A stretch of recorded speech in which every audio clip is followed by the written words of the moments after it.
It's the max, what? Freestyle challenge is the max, what? Freestyle challenge is the max, what? Freestyle challenge. Have you got the bars and have you got the talent? Bro, how you you've been in the game a little hot minute now and that. For someone that's been in the game a long time, what's your relationship like with music? Because it's like a woman, innit? If you think about it logically. Of course. And then you fall in and out of love with it, and so when I met her, I was young.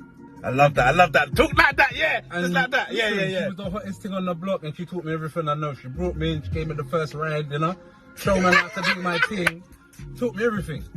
And you know, like as you get older, you learn things, you get experiences, you get through other things. You know what I mean? So what I realized is I was chasing her down way too much. She was too much of a priority in my life, you know, and I had to kind of just. I still deal with her decent, but put other things on the forefront of my mind, and I noticed the respect returned. She started to deal with me good, you know. And I hope people can see that analogy in that, what you're saying as well. I did a whole EP about it called Dirty Minger, and it was about hip hop specifically, but music in general. And when we was young, you know. How you seen the direction of it now? Like, it's a dirty minger now, bro. Like when I say that, yeah, I'm talking about the industry as a business. As a creative, you can do your own thing, yeah. But when I was young, what I thought the industry was, it was a pretty girl.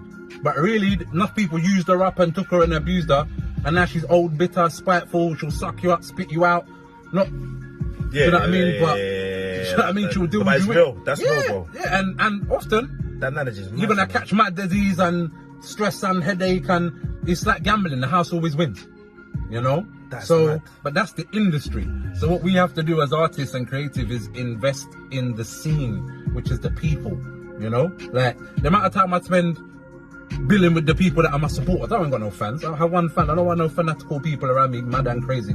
I want supporters, and I support them when it's them's birthday, and when things, you know, some mutual respect, and we're a fabric and we work together. The artists, the MCs, the DJs, the producers, the promoters, the people that buy the content, the consumers, the people that run the events, and so on and so on and so forth. And then also where we got a thing where we can go direct to consumer now.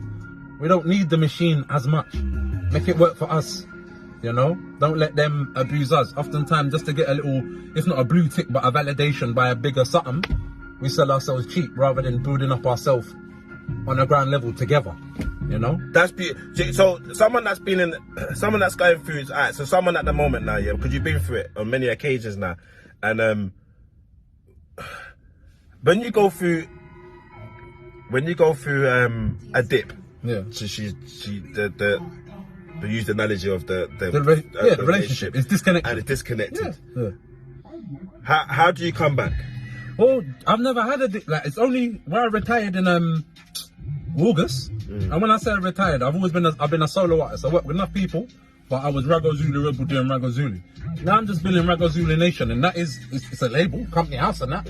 But it's beyond that. It's the nation. It's the people around me. Like I said, it's the scene, and it's relationships, it's rapport, it's me reinvesting and paying it forward because people left me something. They passed me a baton to pass on.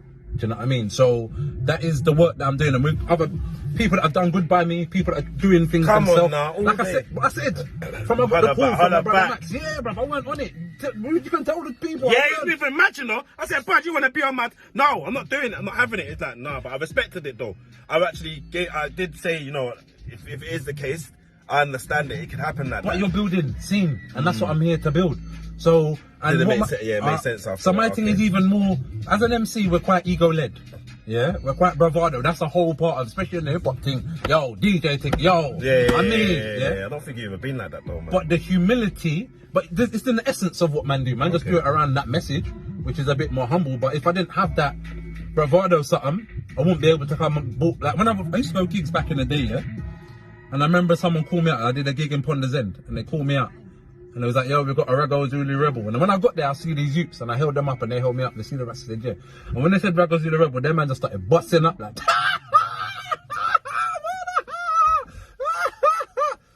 and then I went on and did my thing. Do you know what I mean? So it wasn't always, do you know what I mean? You didn't always get that.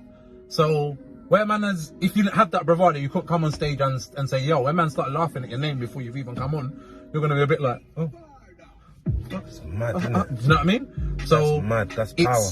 But that ego or that whatever, I've tried to use it as fuel to get me to here and also to make people comfortable in their own skin and to show them that, you know, like everyone's got a bit of that spirit that they can use, or even some of mine I can give you some of my energy to boost up your own confidence to make you feel good in yourself. Yeah.